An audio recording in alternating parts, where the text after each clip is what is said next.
In today's video, I'm going to show you exactly how you can cut and break down more efficiently on your routes. The first way you can actually do this is by training your body to break down efficiently. And if you don't know what that means, I'm going to explain it right now. Alright, so what I mean by actually training to break down quickly is so what you're going to do is find your balance. Training your balance is extremely important while trying to break down on a route, because when you are breaking down, you need a lot of balance in order to stay upright and be able to get out of that route quickly. So what you're going to do is essentially when you break down, you go 1 foot, 2 foot, 3 foot, essentially, and you turn on that third foot. So what you're going to do is actually train. So my first foot is right here, and my second foot is right here. And we all know as a general rule that your chest should be above your knees, and your knees should be over your toes. So when I'm in that position, it should look something like this. And what I want you to do is actually just hold this position.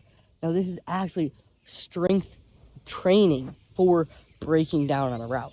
Now, a lot of people actually don't do this. A lot of coaches don't tell you about this. But actually training those specific muscles that are needed to break down can actually be extremely beneficial.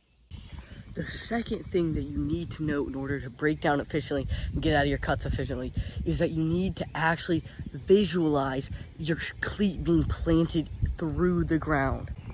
Now, I know this sounds kind of like simple and stuff, but once you actually implement this into your routes, you'll notice so much improvement. So as you can see, if I were to break down right now, I would imagine the ball of my foot actually driving into the ground. I'm trying to get this cleat through the ground. I'm trying to literally puncture the ground. So when I come up, I should see little holes in the ground. So I'm running my route and I go. I'm actually fully planting my foot into the ground. There's no stuttery steps. Stuttering does not help you at all during your routes whatsoever. So when you're going to nest over your knees and knees over your toes. So when you're actually doing that, you'll be in a position like this, plant, and drive out of there. The third thing that will help you get out of your breaks more efficiently is going to be not beating the drum. I hate when coaches tell you to beat the drum, and that's why I especially like my coaches here, because when they tell you to break down on a route, they don't tell you to swing your arms back and forth. This is actually not going to help you at all. It will actually destroy your momentum, and it will not allow you to get out of your cut efficiently. So what you're going to do is in stride, you're going to drive through that break. So when you go and you break,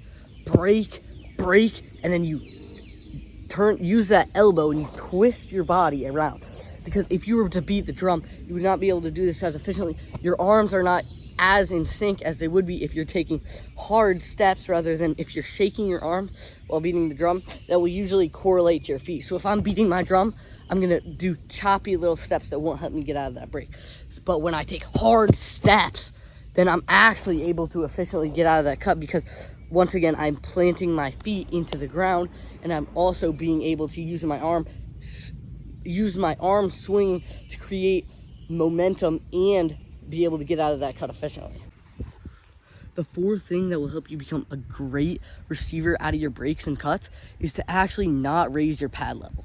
A lot of coaches talk about this, and that you should never raise your pad level up when you're about to break down on a route. I'll tell you why. When you are coming out of your break, the most important thing to do that will actually destroy your route is raising your pad level up. I think I just swallowed a bug. Because when you raise your pad level up, it actually does not allow you to create that momentum that I was talking about earlier. So if I'm breaking down, and then as soon as I'm about to make that turn out of that break, I rise my pad level up, then what's going to happen is I'm not going to have stability on that third step to actually turn and get out of that break. Most likely that will lead to a knee injury, and you could be out for an entire season. Now, also, another thing that you don't want to do is before you break down. So I'm sprinting right now, and I'm lowered down during my first starting sprint phase. But then when I'm starting to break down, I rise my pad level up, and then I start to break down. So what that does is it doesn't allow you to become stable, and it also doesn't allow you to fake out the defender. Because when you raise your pad level up, that's a key indicator to a defender that you're going to break down. because that's your natural tendency, is to just rise up when you're about to break down so that you can turn and look for the ball at a full body length. But what actually you can do to improve that is when you break down, make sure you stay low, turn and then raise up.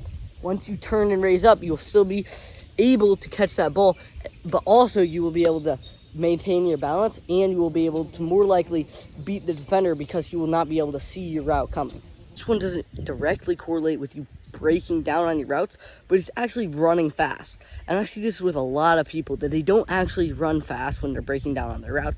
This, in fact, happened to me all the time last year during my football season.